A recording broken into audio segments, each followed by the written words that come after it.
우리는 계속해서 예수님과 행복하게 동행하는 삶을 살아가기 위해서 우리가 이 예수 동행 일기에 대한 말씀을 함께 나누고 있는데요. 오늘은 그 8번째 시간으로 큐티와 함께하는 예수 동행 일기라는 제목으로 함께 은혜를 나누기를 원합니다. 성경에 예수 동행 일기라는 표현은 없습니다. 하지만 시편, 이 구약의 이 시편은 예수 동행 일기라고 해도 틀린 말이 아닙니다. 성경 속에 자신의 삶을 그대로 담아서 하나님 앞에 고백하고 또 주님을 바라보면서 자신의 삶에서 신앙을 고백했던 내용이 그대로 기록된 것이 이 시편입니다. 그래서 우리가 예수 동행 일기를 쓰면 나의 시편이 나오는 것입니다.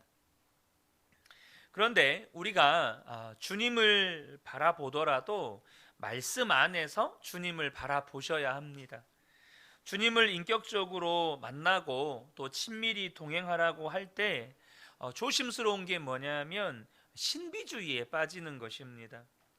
저도 지금까지 목회를 해오면서 만나본 사람들 중에 가장 어려운 사람 혹은 가장 교회나 성도 개인에게 좋지 않은 영향을 끼치는 사람들이 소위 말해서 주님을 만났다는 사람 혹은 주님의 음성을 들었다는 사람입니다.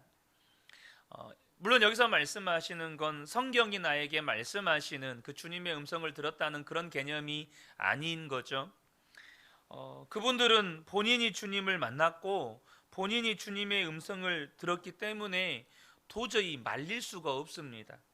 그러니까 본인이 보았고 들었다는데 어떻게 할 수가 없어요. 그런 폐해가 있다 보니까 한국 교회는 오랫동안 성도들의 신앙생활을 안전하게 지도하기 위해서 주님과 특별한 체험을 하지 말고 목사가 가르치는 대로만 신앙생활을 하라고 가르쳤습니다. 미혹의 위험성 때문에 그럴 수밖에 없었지만 이것이 또 언제부턴가 성도님들이 주님을 바라보지 않고 목사만 바라보게 되었습니다.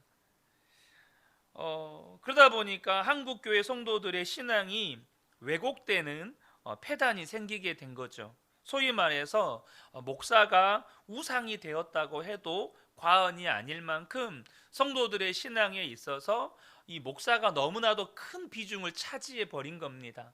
물론 목사는 성도들의 주님을 바라볼 수 있도록 또 주님의 말씀에 순종할 수 있도록 돕는 그런 가이드의 역할을 해야 할 사람인 것은 분명합니다.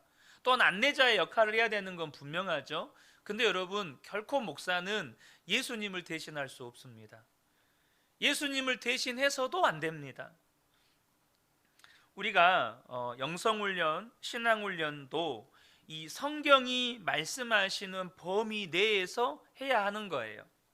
그래서 우리가 24시간 주님을 바라보자, 그리고 그것을 점검하기 위해서 예수 동행일기를 쓰자라고 할 때 정말로 중요한 게 성경적인 분별력을 갖는 겁니다. 성경을 읽고 날마다 묵상하고 소위 말해서 큐티하는 일이 반드시 있어야 해요. 여러분, 신비주의냐 아니냐의 기준은 성경입니다. 보이지 않는 주님을 성경이 말씀한 대로 바라보고 그 주님을 체험하는 건 분명히 신비한 일입니다. 하지만 성경이 말씀하는 대로 주님을 경험하는 건 신비주의가 아닙니다. 분명히 성경은 예수님이 우리 눈에 보이지 않지만 분명히 우리에게 자신을 드러내시겠다고 말씀하셨습니다. 요한복음 14장 17절을 보면 그는 진리의 영이라 세상은 능히 그를 받지 못하나니 이는 그를 보지도 못하고 알지도 못함이라.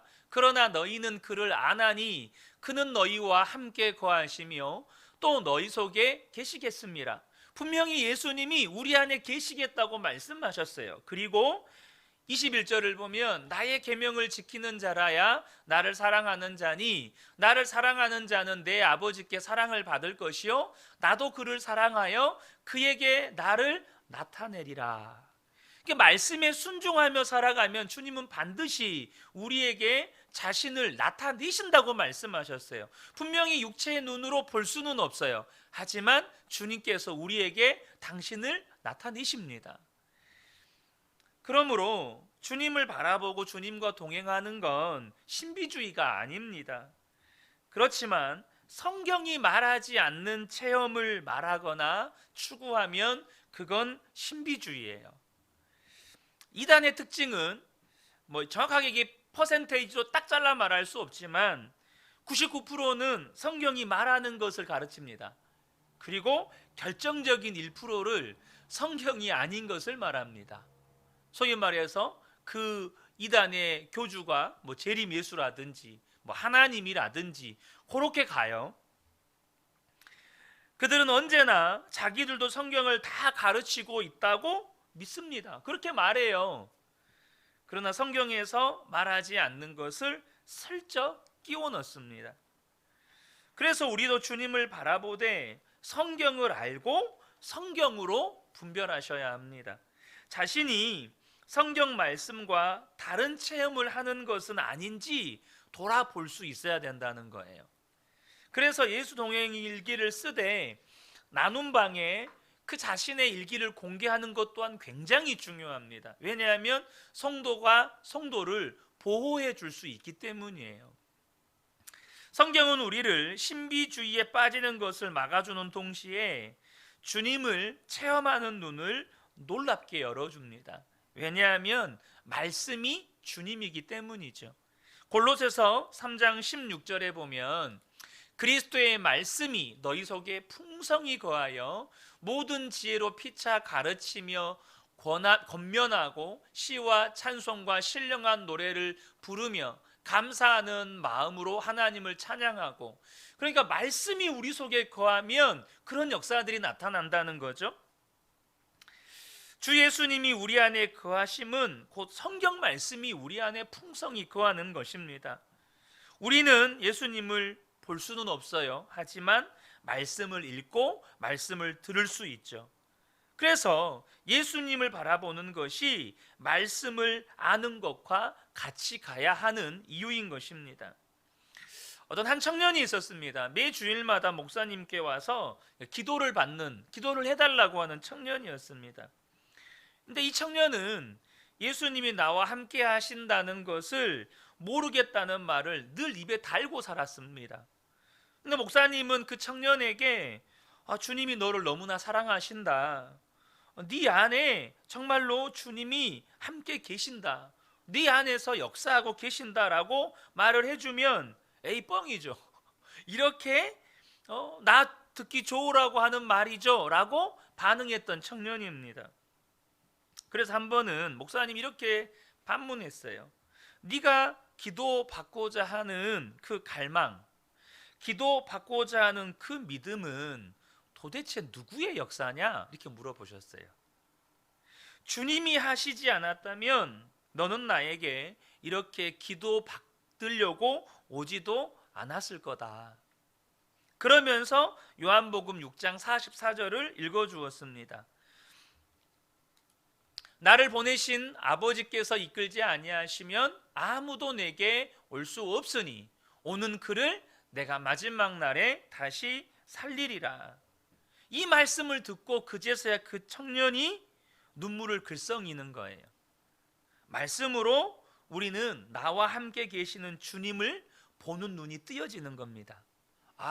내 안에 영적인 갈망이 있다면 그건 내 안에 계신 주님이 일하시는 거구나. 이게 주님이 우리에게서 주님을 나타내시는 일입니다. 그래서 말씀을 읽는 것과 큐티하는 것, 그리고 예수 동행일기를 쓰는 일은 반드시 같이 가야 해요. 성경은 우리가 믿음을 갖는 두 가지 길을 가르치고 있는데요. 하나는 예수님을 바라보는 것이고 또 하나는 그리스도의 말씀으로 말미암는다고 말씀합니다. 히브리서 12장 2절을 보면 믿음의 주요 또 온전하게 하시는 이인 예수를 바라보자. 예수님을 바라보면 우리의 믿음이 더욱 온전케 된다는 뜻입니다. 그리고 잘 아시는 말씀이죠. 로마서 10장 17절에 그러므로 믿음은 들음에서 나며 들음은 그리스도의 말씀으로 말미암았느니라. 그러므로 저와 여러분이 주님과 동행하는 믿음을 가지려면 예수님을 바라보면서 동시에 말씀을 읽고 큐티하는 일에도 힘쓰셔야 합니다. 오늘 본문에 의하면 성경 말씀은 우리 안에 들어올 때 반드시 역사를 일으킵니다. 살아있는 인격체처럼 우리 마음에 떠오르는 생각이 주님의 생각인지 마귀의 생각인지 나의 생각인지 그것을 분명하게 드러내어서 분별하게 해준다는 거예요. 말씀을 한번 보죠. 히브리서 4장 12절 13절입니다. 하나님의 말씀은 살아있고 활력이 있어 좌우의 날선 어떤 검보다도 예리하여 혼과 영과 및 관절과 골수를 찔러 쪼개기까지 하며 또 마음의 생각과 뜻을 판단하나니. 이 하나님의 말씀이 무슨 일을 하냐면 우리 안에 들어오면 내 마음 안에 담겨져 있는 그 생각이 하나님의 생각인지 내 생각인지 마귀의 생각인지를 판단한다는 거예요. 13절에 지으신 것이 하나도 그 앞에 나타나지 않음이 없고 우리의 결산을 받으실 이의 눈앞에 만물이 벌거벗은 것 같이 드러나느니라. 하나님의 말씀이 우리 안에서 분명하게 우리의 생각을 분별하게 하신다는 거죠. 우리가 성경을 읽을 때 마음의 생각의 뿌리가 드러나게 되는 것입니다. 아, 이것이 내 생각이었구나.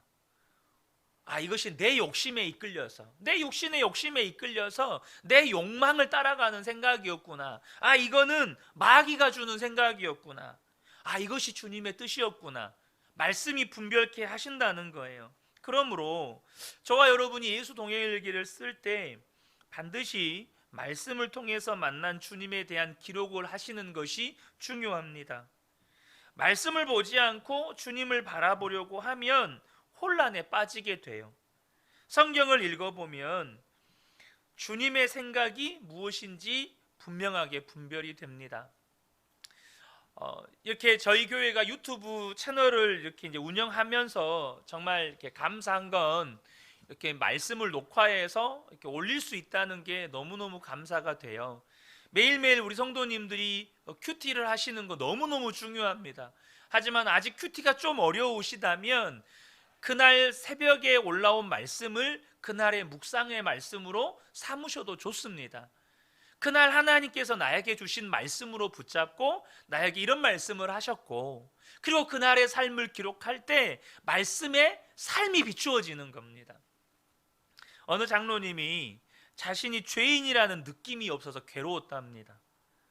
왜냐하면 실제로 그렇게 큰 죄를 지은 것이 없었기 때문입니다.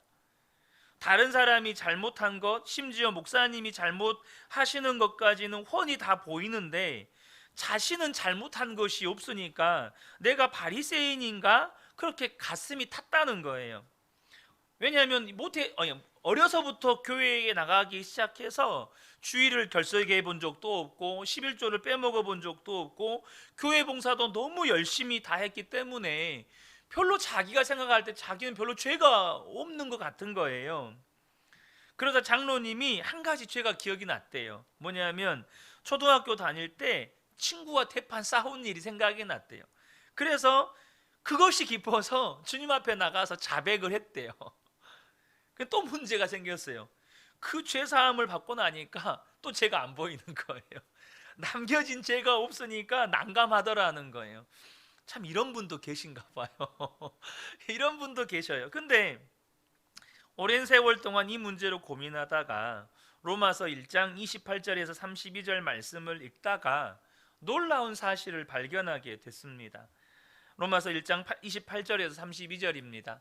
또한 그들이 마음에 하나님 두기를 싫어하매 하나님이 그들을 그 상실한 마음대로 내버려 두사 합당하지 못한 일을 하게 하셨으니 곧 모든 불의, 추악, 탐욕, 악의가 가득한 자요, 시기, 살인, 분쟁, 사기, 악독이 가득한 자요, 수군수군하는 자요, 비방하는 자요, 하나님께서 미워하시는 자요, 능욕하는 자요, 교만한 자요, 자랑하는 자요, 악을 도모하는 자요, 부모를 거역한 자요, 우매한 자요, 배약하는 자요, 무정한 자요, 무자비한 자라. 그들은 이 같은 일을 행하는 자는 사형에 해당한다고 하나님께서 정하심을 알고도 자기들만 행할 뿐 아니라 또한 그런 일을 행하는 자들을 옳다 하느니라. 지금 이 로마서 1장 28절에서 32절까지에는 21가지의 죄의 목록이 나오는데, 이 장로님을 놀라게 했던 말씀은 뭐냐면 하나님께서 그 모든 죄에 대해서 사형에 해당하는 죄라고 정해 놓으셨다는 거예요. 그런데 그 죄의 목록들이 자신이 평상시 죄라고 생각하지 못했던 것들이 죄였다는 것이 문제였던 거예요. 형제가 잘못한 것을 보고 비방하는 건, 잘못한 걸 비방하는 거니까 그것은 하나님이 기뻐하시는 일인 줄 알고 맹렬히 비방했대요. 왜냐하면 잘못된 걸 고치는 거니까. 또 수군수군 하는 것, 약속을 어기는 것, 자랑하는 것, 모르는 것, 정이 없는 것, 이런 것들이 사형에 해당하는 죄라고 한 번도 생각해 본 적이 없었다는 거예요. 근데 이 말씀을 읽고 나니까 자신이 얼마나 죄가 많은 사람인지가 깨달아진 거예요. 여러분, 지금 뭘 말씀드리려고 하냐면 말씀이 아니고서는 우리 자신을 볼 수가 없다는 겁니다. 성경을 읽지 않는 사람은 주님을 바라보는 눈이 뜨이지 않을 뿐만 아니라 자신을 보는 눈도 뜨이지 않는 것입니다. 성경을 봐야 하나님을 바라볼 수 있게 되고 자신을 제대로 볼 수 있게 되는 겁니다. 말씀을 보지 않으면 주님을 정확히 몰라요. 성경을 읽지 않는 상태에서 계속 주님을 바라보려고 하면 혼란에 빠집니다. 저와 여러분이 나와 함께 하시고 내게 말씀하시는 주님의 음성을 듣고 싶다면 반드시 성경을 읽으셔야 합니다. 그러면 말씀을 통해서 하나님이 내게 말씀하시는 신기하고 놀라운 체험을 하게 돼요. 주님이 내게 말씀하시는 것이 들려요. 아, 주님이 내게 말씀하시는구나. 그러므로 우리의 삶은 언제나 말씀이 기준이 되어야 합니다. 갈라디아서 5장 19절에서 21절 말씀을 보면 우리 안에서 일어나는 생각 중에 육체에 속한 것이 무엇인지 선명하게 드러납니다. 육체의 일은 분명하니 곧 음행과 더러운 것과 호색과 우상 숭배와 주술과 원수 맺는 것과 분쟁과 시기와 분냄과 당짓는 것과 분열함과 이단과 투기와 술 취함과 방탕함과 또 그와 같은 것들이라. 전에 너희에게 경계한 것 같이 경계하노니 이런 일을 하는 자들은 하나님의 나라를 유업으로 받지 못할 것이요. 여러분, 두려운 말씀이죠. 우리가 그리스도인 모임 안에서 분쟁한다고 당짓는 것, 교단끼리, 선교단체끼리 서로 갈등한다면 여러분, 옳고 그름을 따지기 전에 그것은 육체의 일입니다. 당짓고 분열하는 것, 여기가 옳으냐 저기가 옳으냐, 이것보다 먼저 생각해야 될 것이 당짓는 것이 육체의 일이라는 거예요. 만약 누구와 다툼과 갈등이 생겼을 때 성경은 우리에게 명확하게 답을 가르쳐 주십니다. 베드로전서 3장 9절입니다. 악을 악으로, 욕을 욕으로 갚지 말고 도리어 복을 빌라. 이를 위하여 너희가 부르심을 받았으니 이는 복을 이어받게 하려 하심이라. 우리가 억울한 일 당할 때 있잖아요. 우리가 상처받는 일 당할 때 있잖아요. 그때 성경이 우리에게 어떻게 해야 되는지를 가르쳐 줍니다. 악을 악으로, 욕을 욕으로 갚지 말고 도리어 복을 빌어라. 너희가 복비는 사람으로 부르심을 받았다. 너희는 축복하는 사람들로 부르심을 받았다라고 말씀하셔요. 여러분, 그리고 나서 하나님이 역사하시는 것을 저와 여러분이 보셔야 합니다. 애매한 고난을 당할 때, 혹은 주의 길을 가며 고난을 받을 때, 혹은 같은 그리스도인으로 인해서 고난을 받을 때 말씀이 주님의 뜻이 무엇인지를 우리에게 분별해 줘요. 베드로전서 4장 19절에 이렇게 말씀합니다. 말씀 바꿔줘야지. 그러므로 하나님의 뜻대로 고난을 받는 자들은 또한 선을 행하는 가운데에 그 영혼을 미쁘신 창조주께 의탁할지어다. 고난을 받을 때요, 주님께서 우리에게 두 가지를 명령하십니다. 그것이 애매한 고난이 됐든 혹은 주님의 길을 걸어가면서 받는 고난이 됐든 같은 그리스도인으로 인해서 받는 고난이 됐든 고난 받을 때 주님의 뜻은 두 가지예요. 첫 번째, 선을 행하는 것. 두 번째, 창조주께 의탁하는 것. 그게 주님의 뜻이라는 거예요. 하나님의 뜻대로 하지 않으면서 고난을 받으면 그건 부끄러운 일이지만, 우리가 고난 속에 있다 할지라도 하나님의 뜻대로 살면서 고난을 받는 건 이런 복이 있다는 겁니다. 여러분, 억울하다고 견디기 어려운 것이 아닙니다. 여러분, 하나님의 말씀이 우리 안에 충만하면 어떠한 상황도 이겨냅니다. 하나님의 말씀이 우리의 마음과 생각을 다스리고 사로잡으면 능히 이겨냅니다. 특별히 어떤 상황에서도요, 이 말씀 한 구절이면 우리는 모든 것을 능히 견딜 수 있고 이겨낼 수 있습니다. 그것은 갈라디아서 2장 20절의 말씀입니다. 우리 함께 읽어볼까요? 함께 읽겠습니다. 시작. 내가 그리스도와 함께 십자가에 못 박혔나니 그런즉 이제는 내가 사는 것이 아니요 오직 내 안에 그리스도께서 사시는 것이라. 이제 내가 육체 가운데 사는 것은 나를 사랑하사 나를 위하여 자기 자신을 버리신 하나님의 아들을 믿는 믿음 안에서 사는 것이라. 아멘.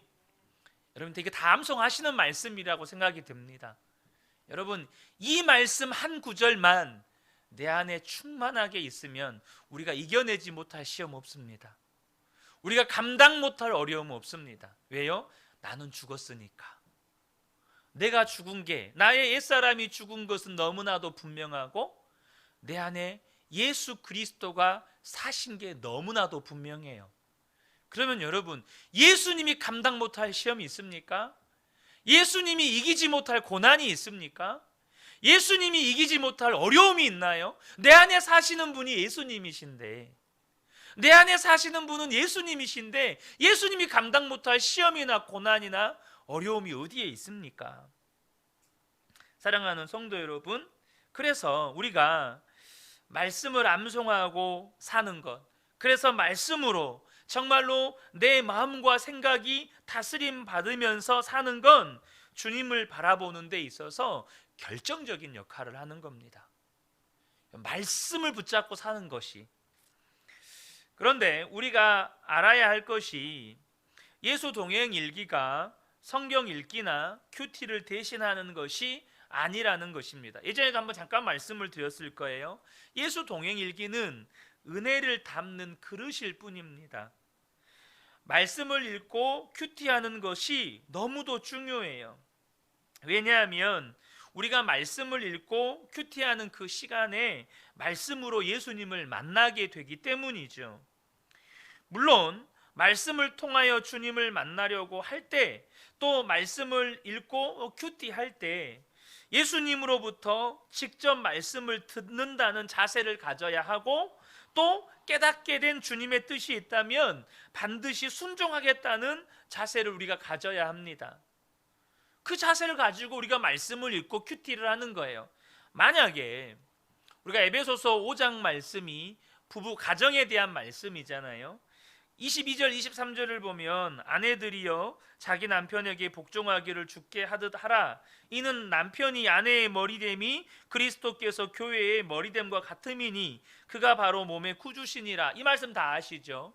근데 이 말씀을 읽고 남편은 아내가 나에게 복종하나 이 생각만 하고, 또 아내는 남편이 예수님이 교회를 사랑하심 같이 나를 사랑하나 이렇게만 생각한다면 말씀을 100번 1000번 읽어도 사실 그건 아무런 소용이 없어요. 아무 의미가 없는 겁니다.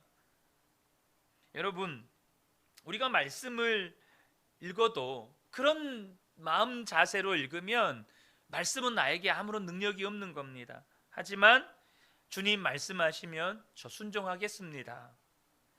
말씀하시면 저는 무조건 순종입니다. 라는 자세로 성경을 읽고 그것을 꾸준하게 예수 동행일기를 기록하다 보면 정말로 주님과 동행하는 삶에 눈이 뜨여지게 되는 겁니다.